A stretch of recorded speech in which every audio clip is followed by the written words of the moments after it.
অনুযায়ী ইবাদত করেছেন, আল্লাহকে ডাকতেন। হঠাৎ করে রাত্রিবেলায় গভীর রজনীতে কে যেন সে ডাক দিল, ইয়া মুহাম্মদ, মানে হলো মুহাম্মদ। আল্লাহর হাবিব ভয় পেয়ে গেলেন, হায় হায়, আমি এত দিন ধরে ইবাদত বন্দেগী করে আমার কেউ ডাকে না, হঠাৎ করে কেমন জানি মানুষের মতো আওয়াজ আসলো। হাদিসের মধ্যে আসছে আল্লাহর হাবিব ভয় পেয়ে গেলেন। স্বাভাবিকভাবেই তো মানুষ যখন একা থাকে, কেউ থাকে না, যদি হঠাৎ করে মানুষের আওয়াজ শুনতে পায় ভয় পাওয়া যায়, ঠিক না? কোন মানুষ নাই, হঠাৎ করে মানুষের আওয়াজ কেমনি আসলো? আল্লাহর হাবিব ভয় পেয়ে গেছেন।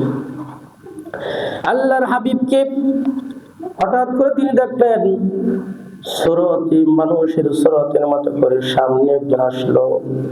আয়েশা আবার বলে, মুহাম্মদ ইকরা, ও মুহাম্মদ তুমি পড়ো। কি বলছে বলেন ভাই, কি বলছে? পড়ো, পড়ার জন্য বলেছেন। কিন্তু আল্লাহর হাবিব সাল্লাল্লাহু আলাইহি ওয়াসাল্লাম বলেন, আনা বিকারিন, মানে মা আনা বিকারিন, আমি তো পড়তে জানি না। কারণ তিনি তো তখনও তিনি কারো কাছে তখনও শিখেননি। আর দুনিয়ার জমিনে আল্লাহর নবীজির শিক্ষক পৃথিবীর ইতিহাসে নাই। নবীজির একমাত্র শিক্ষক ডাইরেক্ট তিনি, এমন এক মহান সত্তা। তিনি কে বলেন? তিনি কে? আল্লাহ পাক এই নবুয়ত ইলম আল্লাহ পাক ডাইরেক্ট নবীর সিনার মধ্যে ঢুকাই দিয়েছে, যাতে পৃথিবীর জমিনে কেউ এই কথা বলতে না পারে আমি তো মুহাম্মদের উস্তাদ ছিলাম, তাহলে সে নবী হইল, তার চাইতে তো আমার দাম বেশি। কথা বলেন না কেন? কারণ ছাত্রর চাইতে উস্তাদের দাম কি হয়?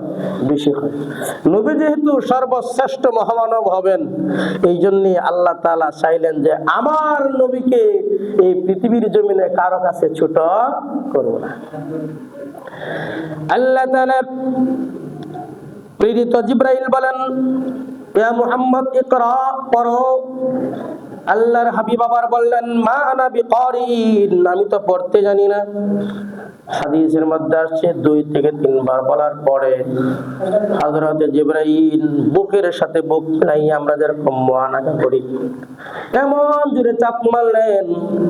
হাদিসের ভিতরে আসছে, তাফসীরের মধ্যে উল্লেখ করা হয়, আল্লাহর হাবিবকে চাপ দেওয়ার কারণে নবীর মনে হয়েছে আমার বুকের মধ্যে যেন পাথর দেওয়া হয়েছে।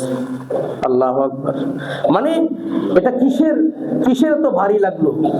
এটা ভারীটা লাগছে হলো এটা কোরআনের ভারী। কোরআন এতটুকু শক্তিশালী জিনিস, আপনারা অনেকেই জানেন এই কোরআনকে আল্লাহ পাক বলেছিলেন যে তুমি পাহাড়ের মধ্যে রেখে দিই, পাহাড় অস্বীকার করলো, আমি এই কোরআনের ভার সহ্য করতে পারবো না, আসমান অস্বীকার করলো। তো এই কোরআনের সম্মান এবং এটার দাম, এটার ওজন এত বেশি। হাদিসের মধ্যে আসছে আল্লাহর নবীজির গা মুবারকের মধ্যে জ্বর এসে গেছে। সুবহানাল্লাহ কইবেন না? আল্লাহর হাবিবের গায়ের মধ্যে জ্বর উঠলো। নবীজি দৌড়াইয়া বাসার মধ্যে চলে গেলেন। যাওয়ার পর বলে, ইয়া খাদিজা জাম্মিলুনি জাম্মিলুনি, মানে হলো আমারে কম্বল দাও, আমারে কম্বল দাও। ও ইমানদার, আল্লাহর হাবিব বললেন, জাম্মিলুনি ইয়া খাদিজা, ও খাদিজা আমারে কম্বল দাও। বিবি খাদিজা আল্লাহর হাবিবকে কম্বল দিয়ে ডাইকা রাখছে। আল্লাহর হাবিবকে বলেন, ও স্বামী আমার, আপনি তো কোনদিন এমন করেন না, আজকে কেন আপনি এমন করতেছেন? আপনার কি হয়েছে? আল্লাহর হাবিব বললেন, ওরে খাদিজা, আমি তো হেরা গুহার মধ্যে ইবাদত বন্দেগী করি, আমার তো কেউ কোনদিন ডিস্টার্ব করে না। আজকে কে যেন হিসাবের ডাক দিল, আর কি যেন আয়াতে কারিমা শোনাইল, আমি বুঝতে পারি না। বিবি খাদিজাতুল কুবরা তার চাচাতো ভাই ছিলেন পাদ্রী, মানে আগের যুগের আলেম। বাইরে গিয়ে বলে, ভাই উরওয়া ইবনে নাওফাল নাম ছিল তার। বলে, ও ভাই, আমার স্বামীর খেয়ে যেন এসে ডাকছে, আর আয়াতগুলো শোনায় দিলাম, আমরা এগুলা কিছু বুঝি না। সে বলল, খাদিজা তুমি বড় ভাগ্যবান, কারণ হইল যে আয়াতে কারিমা গুলো শোনাইলো এইটা দুনিয়ার কোন সাধারণ কোন পড়ালেখা নয়। যেই ব্যক্তিটা আসছে তিনিও সাধারণ নয়, তিনি তো জিবরাইল। আল্লাহু আকবার। আল্লাহর পক্ষ থেকে জিবরাইল। ও জিবরাইল, তিনি নবী ব্যতীত আর কোন সাধারণ মানুষের কাছে যায় না। ও খাদিজা, আর শোনো, যেই আয়াতে কারিমা বলে তুমি শোনাইলা, এই আয়াতে কারিমা হলো ওই গ্রন্থের কিতাবের আয়াতে কারিমা, যেই গ্রন্থ দুনিয়ার জমিনে আসার পর দুনিয়ার সব কিতাবের হুকুম বাতিল হইয়া এই কিতাবের হুকুম কিয়ামত পর্যন্ত পৃথিবীর জমিনে চলবে। সুবহানাল্লাহ। ইয়া ইলাহি মুঝকো মুঝসে দূর কর, তাকে দেখো মুঝমে তুঝকো এক নজর। এরে বাবা আমার, এ যুবক ভাই, তোমরা আমার এলাকার ভাই, আমি তোমাদের জন্য গর্বের সাথে সারা বাংলার জমিনে তোমাদেরকে নিয়ে কথা বলি। আমার এলাকার যুবকেরা কত ভালো, ওরা নামাজ আদায় করে, আমার মুরব্বী বাবারা আমার জন্য দোয়া করে। ও বাবা, এখানে বয়ান করতেছি অহংকারের জন্য না, গর্বের জন্য না। আমি আপনাদের এলাকার সন্তান, আপনারা হাত তুলে আমার জন্য দোয়া করেছেন, আপনাদের দোয়ার বরকতে আজকে আল্লাহ পাক প্রাণ দিয়েছে। ও বাবা, আমরা মুরব্বীদেরকে দেখেছি অনেক কষ্ট করে করে অলির ঘাট অনেক দূরে যাই এক সময় মাপ করতো, কিন্তু এখন আমরা বড় দুর্বলতা দূর যাইতে পারি না। অলির ঘাটে যাইয়া পড়ালেখা করেছি, আমরা সন্তান হয়েছি অলির ঘাটের সন্তান, কিন্তু দেখা যায় ভাইরা আমার, এখনো তো আমাদের সেই মাদ্রাসা আছে, কথা বলেন না কেন, আছে না? আমরা সেখানেই পড়ালেখা করি, কিন্তু দুঃখের বিষয় এখন প্রত্যেকটা অঞ্চলে নুরানি মাদ্রাসা চলে, মহিলা মাদ্রাসা হচ্ছে, কিন্ডারগার্টেন চলতেছে, অথচ আমাদের তিনটা এলাকার সমন্বয়ে কোনো প্রতিষ্ঠান নাই, কথা বলেন না কেন? ভাই আমার, বন্ধুর আমার, আল্লাহর হাবিব বলেছেন, কোন আলিমান আলেম হও, আও মুতাআল্লিমান অথবা আলমাদিন শিক্ষা করো, আও মুহিব্বান আও মুঈনান অথবা সাহায্য করো, আও মুহিব্বান অথবা তুমি মহব্বত করো, ওয়ালা তাকুন খামিসান, সাবধান পঞ্চম নাম্বার ব্যক্তি হও না। যদি পঞ্চম নাম্বার ব্যক্তি হও তাইলে তুমি ক্ষতিগ্রস্ত হয়ে যাইবা। নাউজুবিল্লাহ। আল্লাহ পাক বলেন, কোন আলিমান আলেম হও, কিন্তু দুঃখের বিষয় রে বাবা, আমরা এখন বুড়া হয়ে গেছি। আপনারা যারা বুড়া হয়ে গেছেন, এখন তো আর আলেম হওয়ার মতো বয়স নাই, কথা বলেন, আছে? এখন আর চাইলে কি আপনারা মাদ্রাসায় ভর্তি হয়ে আপনি সেই মক্তব থেকে শুরু করে দাওরা হাদিস পর্যন্ত পড়া কি আপনাদের সম্ভব? সম্ভব নয়।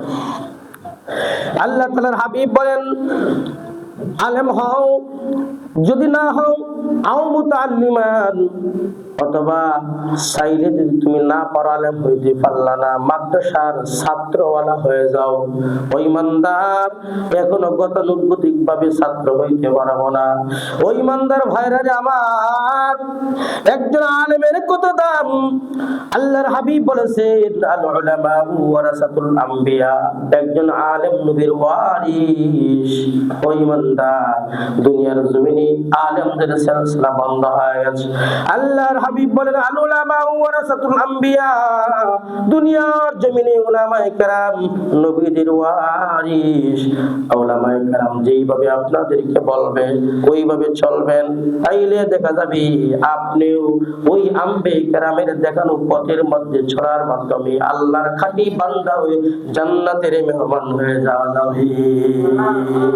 আল্লাহ আল্লাহ क्या मुबारक नाम है, अल्लाह अल्लाह आशिकों का काम है। আল্লাহর হাবিব বলেন, আও মুতাআল্লিমান অথবা আলেম ছাত্র হও, ছাত্র হও, এ মক্তবের ছাত্র হও। ওই ইমানদার, একজন ছাত্রের কত দাম। আল্লাহ তাআলার হাবিব বলেছেন, একজন তালেবে ইলম যখন কোন কবরের কাছ দিয়ে হাইটা যায়, আমার আল্লাহ ওই কবরের আযাবগুলি মাফ করিয়া দেয়। সুবহানাল্লাহ। ভাইরা আমার, বন্ধুরা আমার, ও ইমানদার, মাদ্রাসার ছাত্রদের এত দাম। আল্লাহর হাবিব বলেছেন, মাদ্রাসার ছাত্র যেই রাস্তা দিয়ে হাঁটে, আমার আল্লাহর ফেরেশতারা এই ছাত্রের পায়ের নিচে নূরের পাখা তাদের সম্মানে বিছায়া দেয়। কি মনে করেন একজন মাদ্রাসার তালেব ইলমের কত দাম? ভাইরা রে আমার, আমি অত্যন্ত সংক্ষিপ্ত করতেছি। ওই ইমানদার, আল্লাহর হাবিব বলেন, আও মুতাআল্লিমান, মাদ্রাসার ছাত্র হও, আও মুঈনান, অথবা যদি তাও না পারলা, আলেম হইতে পারো নাই, হয়তো টেনশন করবেন, হুজুর আলেম তো হইতে পারলাম না, ক্ষতিগ্রস্তের মধ্যে পড়ে গেলাম। আল্লাহর হাবিব বলেন, আও মুতাআল্লিমান, মাদ্রাসার ছাত্র বনে যাও। যদি বলেন, ভাই এ বাবা, আমি তো মাদ্রাসার ছাত্র হওয়ার মতো বয়স নাই, আল্লাহর হাবিব বলেন, আও মুঈনান, সমস্যা নাই বান্দা, তুমি একজন সাহায্য করে নেওয়ালা হয়ে যাও। আল্লাহু আকবার বলে, আর যারা বলে আল্লাহু আকবার, কি বলেন, আমরা সাহায্য করতে পারবো না? মাদ্রাসায় পড়ে যারা, তাদেরকে সহযোগিতা করতে পারবো না ইনশাআল্লাহ? আল্লাহর হাবিব বলেন, একজন সাহায্য করে নেওয়ালা হয়ে যাও। এই সাহায্য করনেওয়ালার কি লাভ হবে? দুনিয়ার জমিনে কৃষি কাজ করি আমরা লাভের জন্য, ব্যবসা বাণিজ্য করি লাভের জন্য, আমরা রিক্সা চালাই, ড্রাইভারি করি লাভের জন্য। লাভ ছাড়া পৃথিবীর জমিনে কেউ হাঁটে না, আল্লাহ ওয়ালারাও হাঁটে না রে বাবা। এই জন্য আমি প্রায় বাংলার জমিনে উদাহরণ দেয়া বলি, লাভটা হইল দুই প্রকার। একটা লাভ হলো দুনিয়ার লাভ, একটা লাভ হলো পরকালীনের লাভ। দুনিয়ার লাভের জন্য দুনিয়াদারেরা পাগল, আর পরকালীন লাভের জন্য আল্লাহর বুজুর্গরা পাগল। সুবহানাল্লাহ। এই জন্য দেখবেন আল্লাহর ওলি যারা হয়, তারা শুধু ফরজ নামাজই পড়ে না, সুযোগ পাইলে তাহাজ্জুদের নামাজ পড়ে নেয়, সুযোগ পাইলেই কোরআনে কারিমের তেলাওয়াত করে, সুযোগ পাইলেই দেখবেন আল্লাহর জিকির করে, সুযোগ পাইলেই মাওলার কাছে কান্দে রে বাবা। কেন কান্নাকাটি করে? উনার ভিতরেও লাভের আশা। সেই লাভটা হলো দুনিয়ার কোনো লাভ না রে বাবা, মরণের পর আল্লাহর জান্নাত পাওয়ার লাভ। এই লাভের চাইতে বড় লাভ পৃথিবীর জমিনে কিছু নাই। একমাত্র 60 বছরের জিন্দেগি পাইয়া, 100 বছর, 150 বছর, 50 বছরের জিন্দেগি পাইয়া এত সুন্দর করে গাড়ি বানাইলা, এত সুন্দর করে বাড়ি বানাইলা, একবার চিন্তা করে দেখলা না বাবারে?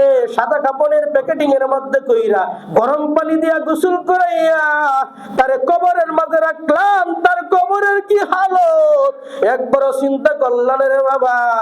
ও বাবা, দেখো মাত্র 60 বছর, 70 বছরের জিন্দেগি পাইয়া এত গাড়ি করি, বাড়ি করি, টাকা পয়সার জন্য পাগল করা হয়ে গেলাম, অথচ একবার চিন্তা করি না হুজুরেরা এত বয়ান করে, কোরআনের এত বয়ান শোনায়, মরণের পর আবাদুল আবাদ জিন্দেগি কেমন করে কাটাবো?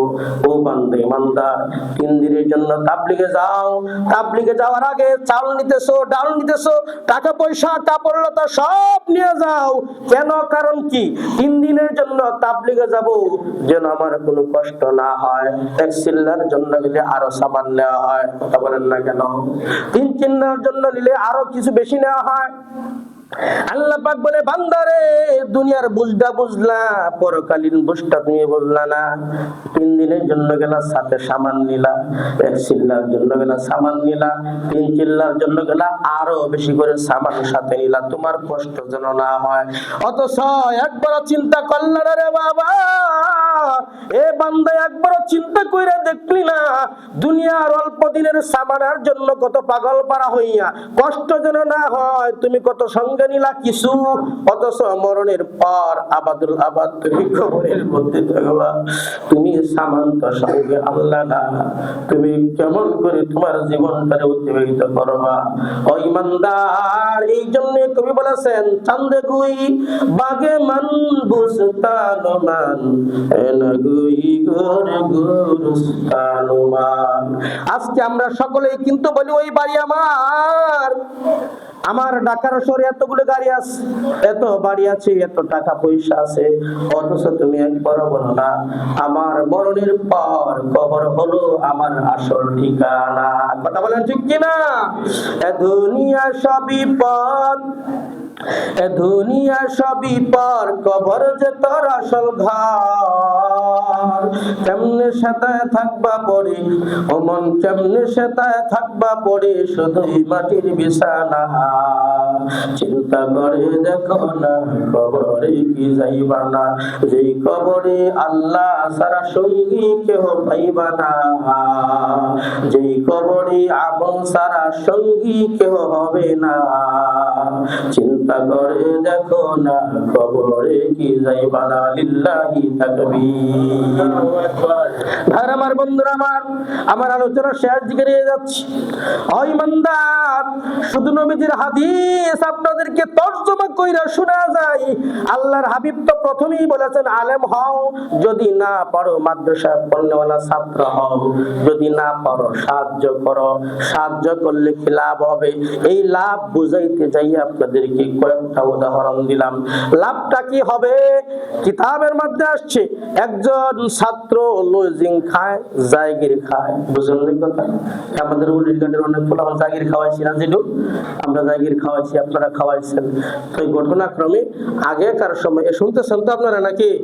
হ্যাঁ, তো জায়গিরা কি করতো? আগেকার দিনে মানুষ যায় খাবার খাওয়ায় আসতো, এখন তো বাচ্চারা এসে খাওয়া যায়, তো খাবার নিয়ে যাইতো। তো এইরকমই এক ছাত্র মাদ্রাসা পড়ালেখা করে, তো জায়গিরে বেটা খাবার নিয়ে যায়, একটু দেখতে লাজস টুজস মোটা কাটা, কিন্তু লোকটা খাটো। তো খাটো মানুষ মোটা কাটা হইলে দেখবেন কেমন করে হাঁটে, একটু হাঁটার সময় স্বাভাবিক হাঁটতে পারে না, একটু লইরে চইরে হাঁটে, ঠিক আছে না ভাই? তো উনি খাবার নিয়ে যায়, আর পোলাপান বাচ্চা মানুষ তো তো খেলাধুলা করে। একদিন দুষ্টামি করে বলতেছে, এই দেখ আমার বলো দেখ কেমনে এই গাড়ির মতো ঘুরে ঘুরে আমার জন্য খাবার নিয়ে আসতেছে। যেই কইছে যে দেখ বলো দে আমার জন্য কেমন করে খাবার নিয়ে আসতেছে, তো বাচ্চা মানুষ স্বাভাবিক ভাবে তো বুঝেনি, ছোট বাচ্চা মানুষ এরা তো এত কিছু বুঝে না। আর একজনে গিয়া দুষ্টামি করে ওনারা কইয়ে দিচ্ছে যে আপনি খাবার নিয়ে আসেন, আর আপনার জাগির ছেলে কয় দেখ আমার বলো দে কেমনে খাবার নিয়ে আসে। তো বেচারা হাজার হইলেও এত মহব্বত করে খাবার নেয়, চিন্তা করলো যে হ্যাঁ আমি এত কষ্ট করে তার জন্য খাবার নিয়ে যাই, আমার সে বলদ ডাকছে আর ওরে খাবার দিব না। কথা বুঝেন আমার? ঘটনার ভিতরে আসছে বিবি সাহেব খাবার রেডি কইরা দুপুর বেলা বলে, স্বামী আমার আপনি খাবার নিয়ে যান না কেন? সে বলে আজকে খাবার দুপুরে লাগবে না, প্রয়োজন নাই। আসলে যে সে রাগ বিবিরেও বলে না, সে মনে করছে বিবিরে বললে বিবি হয়তো রাগ করবে, বিবিরেও কয় নাই। এবার রাত্র বেলা যখন হয়ে গেল, ওইদিকে সে ছেলেটা সারাদিন দুপুর বেলাও না খাইয়া বড় দুর্বল হয়ে গেছে, বিকাল বেলা খেলাধুলা করে, আর ওইদিকে রাস্তার দিকে তাকায় থাকি আমার লজিং মাস্টার আমার জন্য খানা নিয়ে আসবে, কিন্তু খানা নিয়ে গেল না। রাত্রে বেলায় চিন্তা করলো হয়তো কোনো সমস্যার কারণে আসতে পারে নাই, রাত্রে খানা নিয়ে আসবে। রাত যখন গভীর হয়ে গেল, দেখে না না খাবার নিয়ে আসে না। ওইদিকে বান্দারা সবাই ঘুমাইছে, জাগির মাস্টার সেও ঘুমাইছে। হঠাৎ করে রাত্রের ভিতরে স্বপ্নে দেখতে পায় দুনিয়ার জমিনটা কিয়ামত হয়ে গেছে। আল্লাহু আকবার বলেন। আমরা স্বপ্নে দেখি না অনেক কিছু, স্বপ্নে দেখি কি বাংলার জমিন আমরা শুয়ে রয়েছি, ঘুমায় দেখি আমি সৌদি গেছি, লন্ডন গেছি, কথা বল না কেন? ঠিক না? তো এরকমই স্বপ্ন দেখতেছে যে কিয়ামত হয়ে গেছে, কিয়ামত হয়ে গেছে। হঠাৎ করে হাসরের হিসাব কায়েম হয়ে গেল। সব মানুষগুলি, এক শ্রেণীর মানুষ জান্নাতে চলে যাচ্ছে, আর এক শ্রেণীর মানুষ তারা জাহান্নামের দিকে চলে যাচ্ছে।